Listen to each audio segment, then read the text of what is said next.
Hello, everybody, and welcome again to this episode of Meet the Presenters for the Irish Hypnotherapy Conference. Today, with me, I have Peter Loughrey, and he is a hypnotherapist, a trainer, and a counselor. And I'm really delighted to have him here, and I'm looking forward to his presentation. So, Peter, hello. Andy, how are you? I'm very, very well indeed. So, first of all, I'm sure there's plenty of people who know who you are, but for those who don't, if you wouldn't mind, tell us a little bit about yourself, please. So, I'm Peter Loughrey. I'm a counsellor, hypnotherapist, and trainer. So, I was born in Derry in the Bogside in 1968, just whenever things were starting to kick off. Um, I was a driving instructor. I was the youngest driving instructor in Northern Ireland at 21, and I've done that for nearly 30 years. Um, so, it sort of brought me into the therapy world because when you're teaching people to drive, you have them there for an hour and they're talking to you and you sort of get into that. They would have been telling you things. And not only were you teaching them to drive, but you were also almost like a part-time counselor as well. Yeah, listening So to life stories. Yeah, yeah, it was a natural progression for me. yeah. That's interesting. I never knew that. There you go. Mm. Well, what eventually got you into, let's say, hypnotherapy? What got you into that? Was it hypnotherapy first or counseling first? Was hypnotherapy first. Yeah. So I went to a hypnotherapist. It was 20 years ago Okay. to stop smoking. I was charged £100 20 years ago, Right. and I was in and out in 25 minutes, and straight out and had a cigarette. Ah, okay. So raging at the time because I spent £100, but it's the best £100 I've ever spent. Okay. Because I came away from that saying, I'm going to learn how to do this properly. I'm Yep. going to treat people properly. So that's whenever I started looking into hypnotherapy then. So, Interesting because you had maybe a less than positive experience. yeah. And I thought, well, if that's the standard, Hmm. well, if I learn to do this properly and I really go into it and I put my heart and soul into it, Hmm. well, if this Yeah. person's making a living and this is their standard, well, Yeah. I know I can do better than that. That's a good reason. I like that. And you know, how many years ago was that? When was that? Sorry, 20 years ago? 20 years ago, £100, Jeez. Wow. 25 minutes. Okay. I No could probably one, no get, I could, one, yeah, yeah. But no intake or anything like that, no. no intake, no nothing, script, bang, A script and all. script. And Wow. no Okay. checking to see if I was hypnotized or suggestibility tests or, Right. Yeah. And now we as, hypnotherapists, we know exactly that we're going, okay, what are you playing at? yeah. But okay, so from then, and this is a leading question, I know, but from then, because I know you're a trainer as well, but from then, your understanding of hypnotherapy, hypnosis, if you like, how Yeah. has that evolved and how has your understanding and approach changed over the years, or has it changed? It's constantly changing Mhm. because I'm learning new things. Fair. So so I trained as a hypnotherapist first, then I done counseling, and then I done the second hypnotherapy course, which was much more advanced. So I would say I learned most out of the second course. Yeah. Um, but I'm constantly finding new ways of doing things. I'm constantly finding better ways of doing an intake. And I think you always have to be a student. Yes. There's no matter how many years you're doing anything, you learn from your clients Yeah. because they're coming to you with different things. And then the mindset I have as they're the experts. Well, they are. And my job is to be the guide. And my job is to ask the right questions. My job is to hypnotize them. Mhm. But it's their subconscious mind that has the answers. It's not me. Correct. I understand that. Another thing that's interesting in that what you said is, it's a very good reason to integrate with fellow professionals because there's things you can learn from each other all the time. 100%. And there's the ways I'll do things. and then someone else. So whenever we were up in Larne, Hmm. I learned new ways of doing things, and I'm saying I must try that scissors, for cutting, Oh yeah, cutting yeah, things. from Mark. Yeah, Yeah. yeah, yeah, yeah. So, I've used that myself actually. It's a good one. Yeah. but even the hand, having that physical hand, Hmm. saying. So you're always learning, Yeah. and I think you always have to be. Yeah, you do. And no, that's it. You've brought that into my head. Yeah, I've used that from Mark. Yeah, Mark was one of the first people I met at the first conference, and he's just become a really great friend. So, yeah, with that, when the physical act of doing that, whether Yeah. it's a do motor or whatever, it doesn't matter. Mhm. It's engaging Yeah. that. Okay, well, in a nutshell. Why should people come and see you and why should people come to your presentation? Tell us what it's all about. Like I know what it's about, but tell our viewers what it's all about if you wouldn't mind. So it's about generational trauma. Hmm. So this is something I probably deal with on a daily basis, probably because of where I'm based in Derry. Um, People are coming into you with their issues, and then if there's when I'm doing the intake and it doesn't really match their life and the issues that they have, well, then I start to get a wee bit more curious. Has this been passed down through generations? Yeah. So I'd be a bit curious then about their parents and their grandparents, because not only are they coming in to you with their issues, they're coming in with their parents' issues, the grandparents' issues, and then they had more into the mix as a therapist is coming in with their issues, their parents' issues, and their grandparents' issues, and the situational Yeah. issues that we grew up in as well. Yeah. Yeah. It's, it's nice to be curious and just to keep an open mind that what are they coming with? Mhm. What's behind that as well? Yeah. So that's what the talk is about. It's about generational trauma Yeah. and what are we bringing into the room and what's the client bringing into the room. Yeah. It is. It's and it's a very interesting point because obviously I was thinking about because obviously I saw you up in Larne. We met up in Larne a couple of Mm. weeks ago, and you talked a little bit about what you're going to be presenting about, and it got me fascinated. It was really, really, interesting, and there were things that you and I both have experienced. Growing up. Yeah. We all have different experiences, but there's things that were reminiscent, and I was going, oh, I haven't thought about that. But one of the things you said there a moment ago, which I found interesting, is the likes of the therapist coming into the room. You Yeah. know, we're supposed to come in with as a clean sheet, but realistically, is that possible? No. No. The key word there is supposed to be. Yeah, yeah, It's having the awareness that we're bringing in our own biases. yeah. And It's it's true. once you're aware of them, then you can deal with them in the room. Yeah.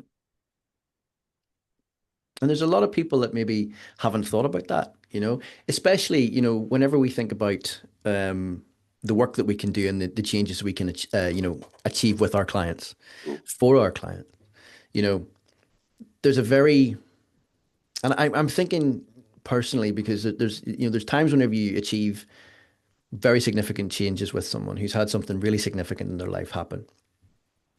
And it's very easy to come out of that. And I'm going to think carefully what I say here, but with a complex about yourself being greater than you are. Yeah. That's maybe a very, almost like a God complex. Yeah. You can come out with that sort of, oh, I am brilliant at this. And that to carry into the next session can be very detrimental. Is that fair to say? Mm. You know, um, and it's well, that's a question. How could someone potentially? What's a good way of dealing with that? Say you have a really good result with someone, and you come out, and all of a sudden you're thinking, "I'm the bee's knees." What's a good grounding technique for us as therapists to keep it as clean and what's the word? Yeah, as clean as possible whenever we see our next client. So would that mean if you have a bad result, No, no, I that mean, you're a okay, bad hypnotherapist? well, true, yeah. So when you have a good result, you're I a get where good you're going. hypnotherapist, Yeah, but you're still doing the same amount of work. You're still putting the same effort in. So correct. who is it that's changing? Is it your work or is it the client? Hmm. And to me, it's the client is the expert. Hmm. And my job is a bit arrogant of me to sit in front of someone to think that I have all the answers. Yes. So my thoughts are that their subconscious mind, they're the ones living it. Hmm. My job is to ask the right questions. My job is to get the right information. The more information I have about them, well, then the better their session is. Yeah. But it's ultimately, it's not me. Yeah. They're the ones who are making the change. And I'd always make a point of that. Yeah. And from being a driving instructor, I would use the analogy of whenever you pass your test or whenever you're driving, there's a point where you think, I can't do this on my own. But the week you pass your test, you learn more that week because you realize it was always you driving the car. Yeah. And the instructor's there to support you. And I would say it's the same in the room. I'll ask certain questions where I know that they don't have the answers, Hmm. but their subconscious mind can't unhear the question. Correct. And then it's a few days later, while they're at work, they get the light bulb moment. Hmm. And then their subconscious mind has joined the dots. Right, I get that part now. Hmm. So it's not always about in the room asking the question where they can reflect on it Yeah. and then come up with the answer a few days later. Yeah. Yeah. So it's like it's that process of continually asking things that keep the mind going, you know, Yeah. the release or the just the activation to keep it going. But yeah, so that's an interesting way. Yeah, that's true. You know, it's always keep it about the client as opposed to yourself because yeah, that's a very good point because you know, it's one of those things whenever you can come out of somewhere and think I am the bee's knees, to go Mm, back into the next person with that arrogance with around you is not good. But also, again, if you have a result that's maybe a difficult experience, shall we say, mm, and all of a sudden you're right. You go into that room, both are detrimental to the next client. mm. Yeah. So the best thing to do is, in your opinion, is what? It's always about, I don't have the answers. Mm. It's the client that has the answers. And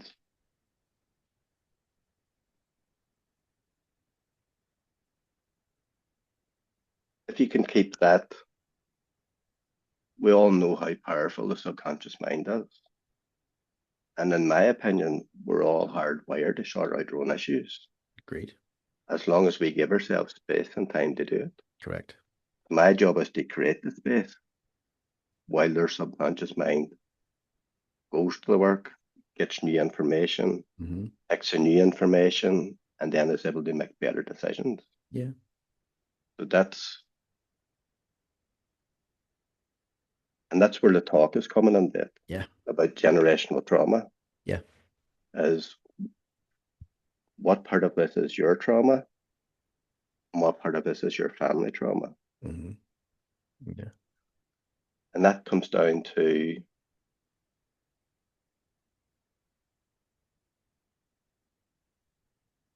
just being aware that this is a thing, generational trauma. Yeah. And it's not about blaming anyone or putting anyone down. You can also inherit resilience. You can. So we would have had a lot of resilience growing up Hmm. through the things that we'd gone through. Hmm. Our parents would have had a lot of resilience Hmm.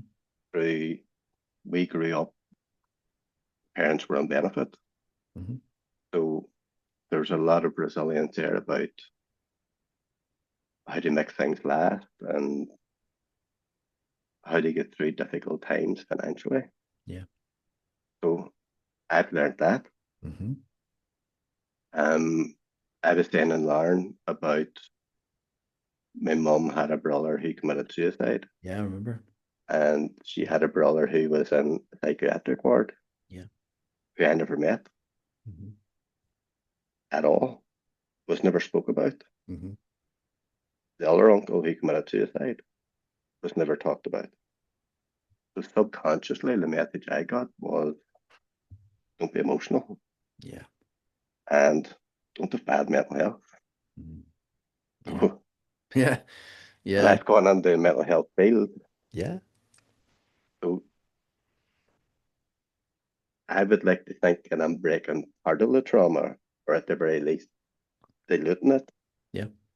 And I passed that on to my children. Hmm. Have I completely diluted it? Definitely not. No, I understand So that. I'm sure they'll still have a bit of work to do. I understand that. But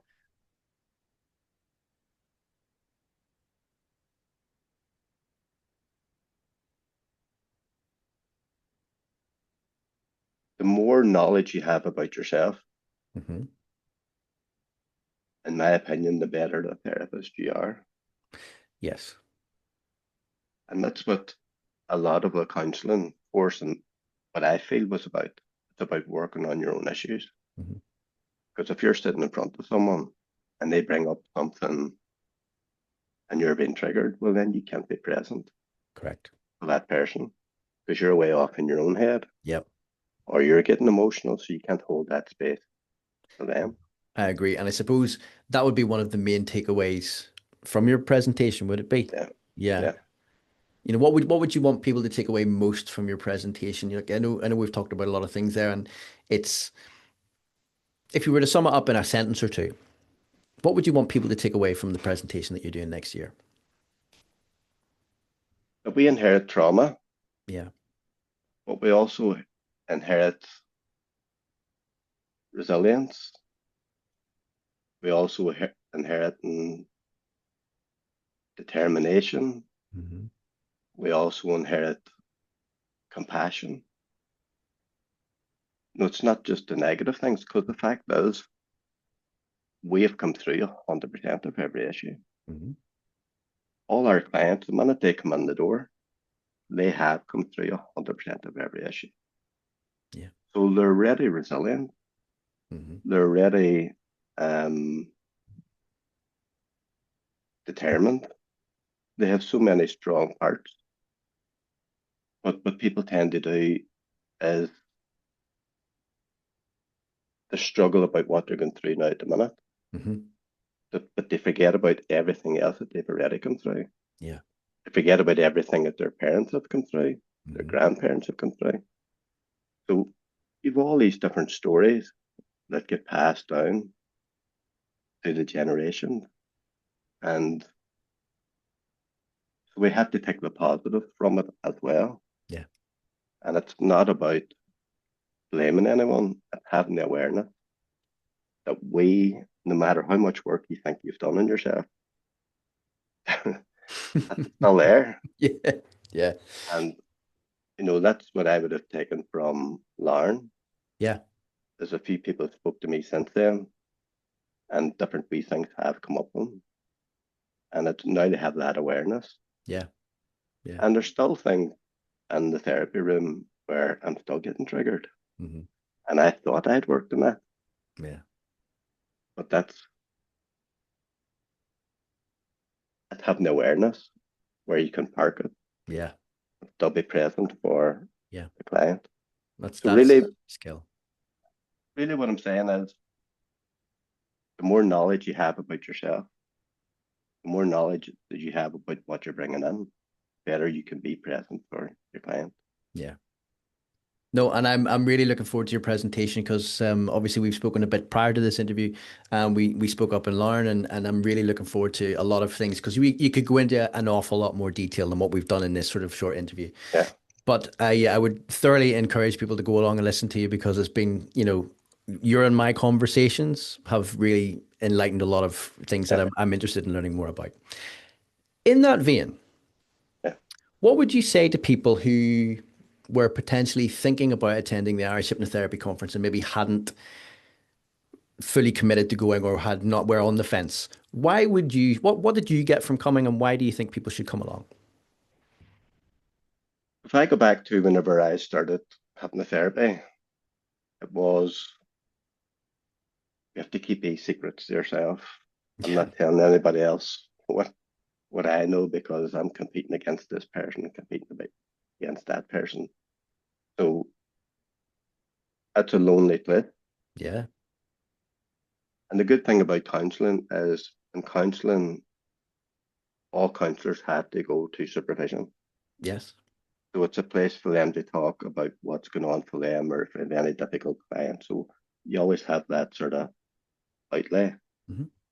We didn't have that in the therapy because everybody was in their own corner doing their own thing, and I'm not telling you what I'm doing and Yeah. those kind of things. So whenever I went to the conference, it's how warm people are and how open they are to share knowledge. And even up and learn the peer-to-peer learning. Yeah.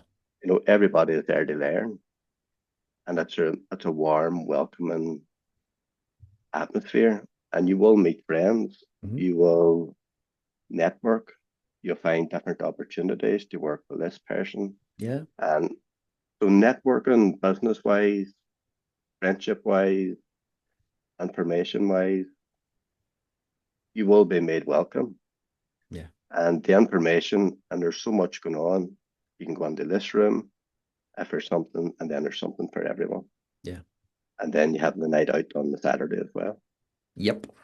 Yep. which sort of You- just brings everything together. It does, and there's entertainment with it and everything, which I'm really looking forward to this year as well. Mm. But no, Peter, it's been an absolute pleasure talking to you, and I will no doubt be talking to you before then and at the conference as well. But I'd like to thank you for your time and for enlightening us on what you're going to be speaking about, and I really look forward to seeing you in April next year. Okay, Andy, all the best. Thank Thank you you. very much indeed. Thanks Thanks for for your having me. time. No Bye bye. bother. Thanks now. Bye.